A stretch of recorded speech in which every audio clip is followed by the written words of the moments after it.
Imagine no longer being shaken by distractions, procrastination, or emotions that steer you away from your goals. Imagine living with clarity, purpose, and self-control. Discipline is not just a quality, it is the foundation of a successful life. And in Stoicism, we find powerful teachings that show us how to cultivate this virtue. It's not about being perfect, it's about committing to your growth every single day. Do you want to achieve your goals with discipline and determination? Then, pay close attention, because there are no shortcuts to success, but there is a clear path: discipline. Today we'll explore how Stoic wisdom can transform your life with 10 practical lessons on achieving discipline, putting you in control of your future. Think about what you truly want to accomplish, be it professional success, inner peace, healthier relationships, or simply more control over your time. Now reflect, what's holding you back? It's likely habits that slow you down or a lack of focus on what truly matters. Today, you'll learn how to change that by applying practical Stoic lessons that can transform your mindset and actions. In Stoicism, great thinkers like Seneca, Epictetus, and Marcus Aurelius teach us that to live well, we must take control of our choices. And this begins with discipline. Here you'll understand how these principles can help you overcome obstacles, maintain focus, and finally build the life you deserve. So don't go anywhere. Stay with me until the end of this video, as I'll share not only the fundamentals of Stoicism, but also simple, actionable practices you can start applying today to master your discipline and take control of your destiny. Before we begin, if you're new to my channel, subscribe now and turn on notifications so you can keep receiving our content, which will greatly help you maintain discipline by following the teachings shared here. To help you better understand what we're about to cover, here's a story. Clara was a dedicated young woman, known for her determination to help people. She led a small philosophical study group and always sought ways to inspire her friends to overcome challenges. However, despite her efforts, Clara was facing a major personal dilemma. An important project in her professional life was stagnant, and she felt her lack of discipline was dragging everything down. One afternoon, while organizing the books on her shelf, she found a forgotten gift from an old friend. A book on Stoicism. Curious and seeking answers, she began flipping through it. Soon a phrase caught her attention. You cannot control the world around you, but you can control how you respond to it. The following week, Clara decided to share her discovery with a co-worker, Raphael, a veteran in her field who always seemed calm under pressure. Upon hearing about her interest in Stoicism, Raphael smiled. Clara, I've applied these principles many times in my career. They not only help, but can completely change your perspective. Shall we put this into practice? Clara accepted the invitation. Together they created a strategy. Each week they would focus on one Stoic principle and apply it to their daily routines. Thus began the journey. The first week was dedicated to the concept of focusing on the present. Raphael challenged Clara to start each day by listing 3 things she could control at that moment and 3 simple actions she could take to advance her project. At first, Clara struggled not to think about the future or past problems. But following Raphael's advice, she began meditating for 5 minutes before starting work, using that moment to clear her mind. Gradually, she realized that simply living in the present brought more clarity and energy to her tasks in the I. Second week, the focus was on seeing problems as opportunities. One day, Clara was caught off guard by an unexpected meeting with a dissatisfied client, something that would normally make her panic. This time, instead of letting nervousness take over, she remembered the lesson. What stands in the way becomes the way. During the meeting, Clara listened carefully, responded calmly, and used the feedback to adjust the project. In the end, the client not only praised her attitude, but also renewed the contract. When she shared this with Raphael, he laughed. You just lived what Marcus Aurelius so often preached, turning obstacles into fuel. After a month of practicing Stoic principles, Clara noticed a significant change. Her discipline grew, not because she was following strict rules, but because she now understood that true freedom came from controlling her choices and reactions. She began inspiring her friends and colleagues, sharing the lessons she was learning. The philosophical study group became a meeting point to discuss how Stoicism could be applied in practical life. Clara decided to take her learning even further. She created a workshop to teach Stoic principles to young professionals, showing them how to overcome life's challenges with focus and clarity. Raphael, proud of his student and now partner, participated as a speaker. During the event, Clara shared her story and said, "Stoicism is not about being perfect, it's about being mindful. Every decision you make is an opportunity to shape your destiny." Now let's move on to the 10 practical lessons for achieving discipline. First, master your mind, master your life. Have you ever stopped to think that most of the battles we face in life don't happen in the outside world, but within our own minds? Anxiety, fear, procrastination, all of these arise from thoughts that hold us back from taking action. But what if I told you there's a way to overcome all of this? The Stoic philosophers taught us that it's not the events that affect us, but how we react to them. Marcus Aurelius, one of the greatest leaders of antiquity, wrote, "You have power over your mind, not external events. Realize this, and you will find strength." This simple phrase contains the foundation for transforming your life. Mastering. The mind isn't something that happens overnight, but with practice and consistency. Here are 3 steps to get started right now. Recognize your thoughts. Take a moment to observe your thoughts. Don't try to control or push them away. Just notice what's occupying your mind. Ask yourself, is this thought helping me or harming me? Replace negativity with positivity. Whenever you identify a thought that drags you down, replace it with a thought of action or gratitude. For example, instead of thinking, "I'll never succeed," say, "I'm learning and getting stronger every day." Practice focus on the present. The mind loves to wander into the past or the future, but the only moment you can control is the now. Dedicate a few minutes each day to meditation or mindful breathing to train your mind to focus on the present. Imagine a person facing a significant challenge, like public speaking. Their greatest enemy isn't on the stage, but in the thought saying, "You're going to fail, people will laugh at you." But by mastering their mind, this person chooses a new thought. "I'm prepared, I can do this." And by taking action, they realize the fear had no power over them. This is the power of mastering your mind. The mind can be your greatest ally or your greatest enemy. The choice is yours. The more you train your mind, the more control you gain over your life. It's not about ignoring problems, but facing them with clarity and purpose. Remember Marcus Aurelius's words, "You have power over your mind." Start right now. Take 5 minutes of your day to reflect on your thoughts. Replace the negative with the positive, and bring your mind back to the present whenever it tries to escape. Second, act with purpose. Have you ever felt busy but not productive? Like you're expending energy but getting nowhere? The reason might lie in the lack of a clear purpose. Acting with purpose means making conscious choices aligned with what matters most to you. As Seneca said, "If a man knows not to which port he sails, no wind is favorable." With a clear purpose, you not only work harder but work smarter, because every action brings you closer to your goal. To start acting with purpose, follow these 3 simple steps. Define what truly matters. Ask yourself, what is my biggest goal? Right now, write it down on paper or your phone. Be specific and clear. It's not enough to say, "I want to be successful." Instead, ask, what does success mean to me? Plan.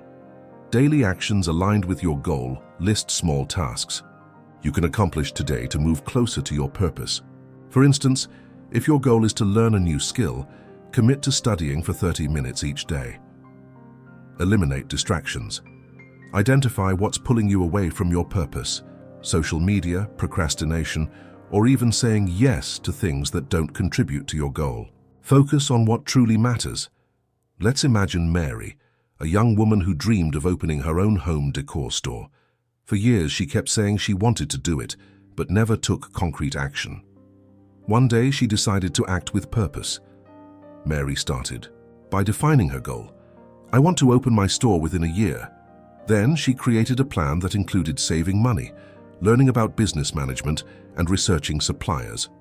She cut unnecessary expenses and dedicated a few hours each week to studying. A year later, her store was open and thriving. The secret? Mary acted with purpose. When you act with purpose, every day gains meaning. You stop feeling like you're merely surviving and start truly living. It doesn't matter if your goal is small or grand. What's important is that your actions are guided by what you value. Now ask yourself, am I acting with purpose? If the answer is no, start today. Choose a goal, create a plan, and eliminate distractions. As Seneca said, when you know where you're going, every step becomes progress. Acting with purpose is what separates those who dream from those who achieve. Third, practice self-discipline daily. How many times have you promised to start something only to quit halfway through? Whether it's a healthy habit, a project, or even a dream, everything depends on one fundamental skill: self-discipline.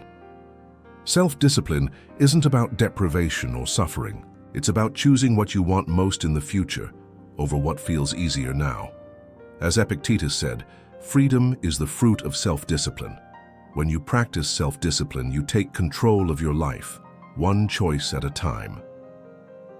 Building. Self-discipline might seem challenging, but with small steps it becomes part of your routine. Here are 3 strategies to get started. Start with small specific goals. Set a goal that's simple and achievable. For example, I'll wake up 15 minutes earlier every day this week, or I'll take a 10-minute walk after dinner. Small successes build confidence. Create a system of rewards and consequences. Reward yourself when you achieve your goal. It can be something small, like watching an episode of your favorite series. But if you fail, impose a consequence, like donating to a cause you don't support. This keeps your motivation high. Develop a structured routine. Plan your day in advance. Write your tasks in order of priority and stick to the plan. The fewer decisions you need to make throughout the day, the more energy you'll have to focus on what truly matters. Let's meet Anna, a student who dreamed of passing a civil service exam. At first, she struggled to maintain a study routine, but by adopting small habits of self-discipline, like studying 2 hours a day, avoiding social media during that time, and reviewing her goals weekly, Anna transformed her performance. Inti. At the beginning, it was tough. There were days she wanted to give up, but Anna knew that each small effort was a step closer to her dream. A year later, she passed, not because she was the smartest, but because she was the most disciplined. When you practice self-discipline daily, you realize you're capable of much more than you imagined. It's not about being perfect. It's about being consistent. Over time, disciplined habits lead to extraordinary results. Now ask yourself, am I being disciplined with what truly matters? If the answer is no, start small. Choose one habit to practice today.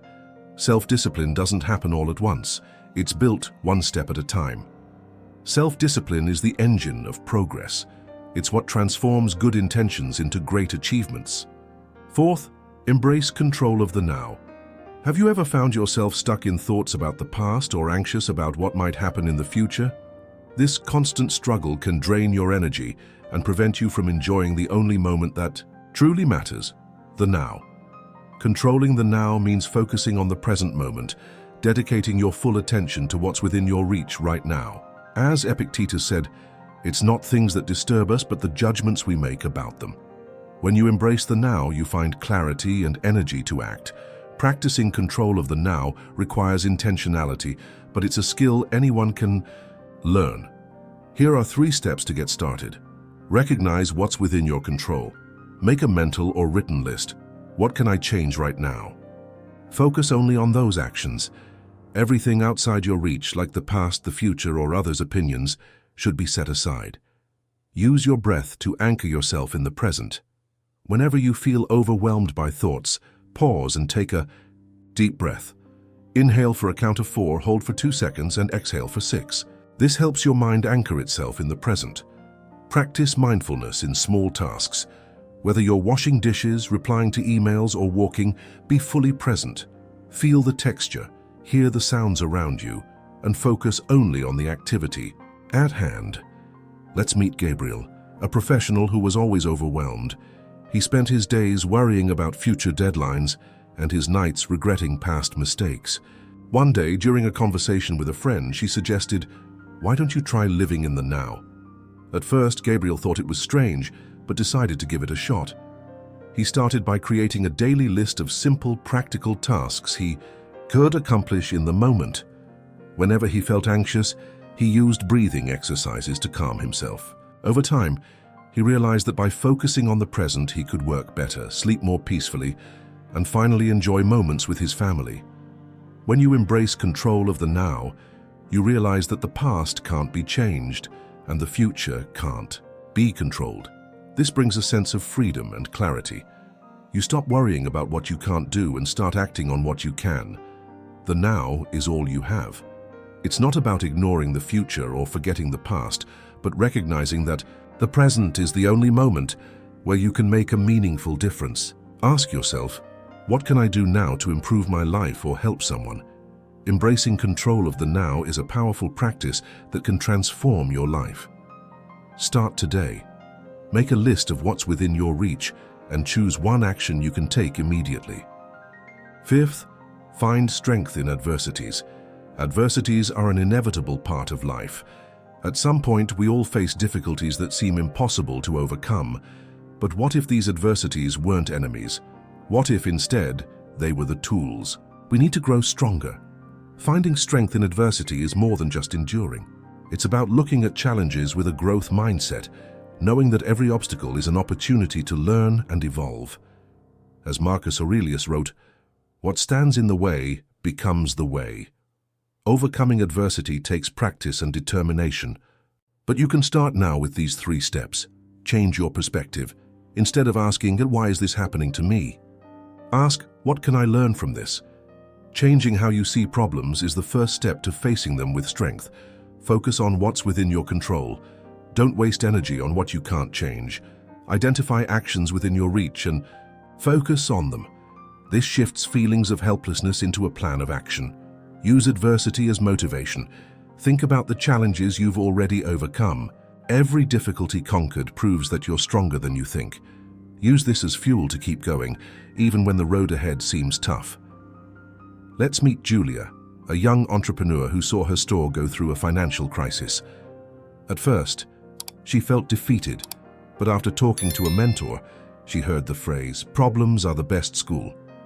Julia decided to face the crisis as an opportunity to reinvent her business.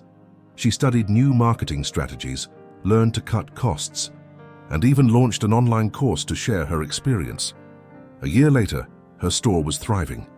The crisis that once seemed insurmountable became the reason for her success. When you find strength in adversity, you realize that challenges don't define you, how you respond to them does. Every obstacle overcome not only strengthens your resilience, but also prepares you for bigger challenges ahead. Life will always bring challenges, but instead of seeing them as barriers, see them as steps that lead you to a higher level. Remember, what feels difficult today could be the source of your pride tomorrow. Find strength in adversities. Start today. Look at a challenge you're facing now and ask yourself, what can this teach me? How can I grow from this? Sixth, embrace the practice of memento mori. Have you ever stopped to think about the brevity of life? It may feel uncomfortable, but reflecting on our mortality can be one of the most transformative practices for living with greater purpose. Memento mori, which means remember that you will die, was a Stoic practice to remind us that life is short and precious. Marcus Aurelius in his Meditations wrote, "You could leave life right now, let that determine what you do, say, and think." But this practice isn't about fear, it's about living with greater intensity and purpose. Practicing memento mori is a way to reconnect with the present and value the time you have. Here are 3 simple ways to begin. Reflect on the brevity of life daily. When you wake up, ask yourself, what if today were my last day? How would I act? Use this reflection to prioritize what truly matters. Write down your priorities and eliminate the superfluous. List the things you want to accomplish before you leave this life. Now ask, what am I doing today to get closer to that?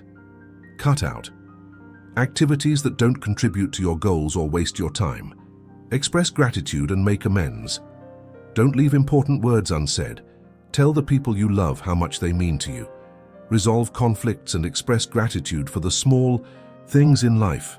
Let's meet Paul, an executive always busy with work, but feeling something was missing in his life. After losing a close friend, he was introduced to the concept of memento mori.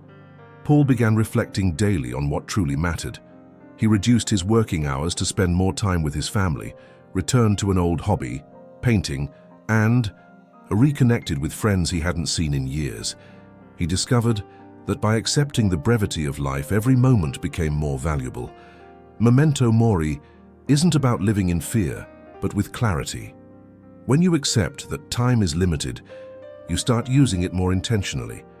Small moments once overlooked become precious. Life is like an hourglass. The time we have is finite. What are you doing today that truly matters? What legacy do you want to leave? These questions aren't meant to scare you, but to inspire you to live more authentically and meaningfully. Embrace the practice of memento mori. Start today. Reflect on what truly matters, take meaningful action, and express gratitude. Remember, time is a gift, and it's up to you to decide how to use it. 7th, develop resilience. Have you ever faced moments when everything seemed to be falling apart, when challenges felt bigger than you could handle? In those moments, there's one skill that can help you overcome any obstacle: resilience. Resilience is the ability to adapt, recover, and grow in the face of adversity. It doesn't mean you'll never fall, but that you'll always be able to rise again. As the Stoics said, it's not what happens to you, but how you react to it that matters. Developing resilience is like strengthening a muscle. It takes practice and consistency. Here are 3 fundamental steps to get started. Accept difficulties as part of life. Remember, everyone faces challenges. Don't fight against difficulties. See them as opportunities for learning. Ask yourself, what can I learn from this situation? Build a growth mindset. View mistakes as stepping stones to success. Instead of thinking, I can't do this, say, I haven't done it yet, but I'll keep trying. Every attempt is a step toward greater strength. Strengthen your emotional connections. Lean on the people around you. Friends, family, and mentors can be your foundation in tough times. By sharing your struggles, you'll discover that you're not alone. Let's meet Anna, a young woman who dreamed of becoming a professional athlete. After a severe injury, her dream seemed shattered. At first, she felt defeated, but with her family's support and her own determination, Anna began working on her recovery. She treated every day of physical therapy as an opportunity to grow stronger, both physically and emotionally. It wasn't easy, but Anna knew giving up wasn't an option. A year later, not only was she back to competing, but she also inspired other athletes with her story of resilience. When you develop resilience, you realize that every difficulty you overcome makes you stronger. It's not about avoiding challenges, but about learning to face them with courage and determination. Resilience is the difference between breaking and bending. It's what allows you to move forward even when the path seems impossible. Remember, you're stronger than you think. Develop resilience starting today. Face your challenges head-on, knowing that every obstacle is an opportunity for growth. 8th, control your emotions. Have you ever made a decision in the heat of the moment that you later regretted? Have you felt your emotions controlling you, leading to impulsive actions? We've all been there. But there's a way to transform that reaction into power. Learning to control your emotions. Controlling your emotions doesn't mean ignoring or suppressing them. It means understanding, recognizing, and choosing how to act rather than react. As Marcus Aurelius said, you have power over your mind, not external events. Realize this and you will find strength. When you control your emotions, you take control of your life. Mastering your emotions is a skill you can develop. Here are 3 steps to get started. Identify what you're feeling. Whenever a strong emotion arises, pause for a moment. Ask yourself, what am I feeling right now? Why am I feeling this way? Naming the emotion is the first step to controlling it. Breathe before you react. In the heat of the moment, take a deep breath. Inhale for a count of 4, hold for 2 seconds, and exhale for 6. This calms your mind and gives you time to think. Before acting, Reflect on the consequences of your actions. Before responding to a situation, ask, will this reaction help or harm me? Choosing a conscious action instead of an impulsive reaction makes all the difference. Let's meet Lucas, a project manager who frequently lost his temper with his team. One day, after a particularly conflict-filled meeting, he realized his anger was affecting not just results but also workplace relationships. Lucas decided to change. Whenever he felt anger rising, he used the breathing technique and wrote down his thoughts before addressing the team. Over time, his reactions became more balanced and productive. Lucas not only improved his leadership, but also earned the respect and trust of his team. When you control your emotions, you find it's possible to face challenges with greater clarity and make decisions that truly reflect who you are. Emotions are powerful, but when controlled, they become tools that can work in your favor. Remember, your emotions are messages, not commands. You are not a prisoner of what you feel, but the author of the actions you choose to take. Ask yourself, am I in control of my emotions, or are they controlling me?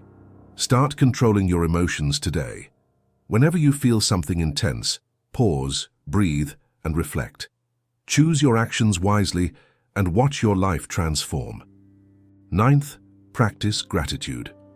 Have you ever taken a moment to appreciate the simple things in life?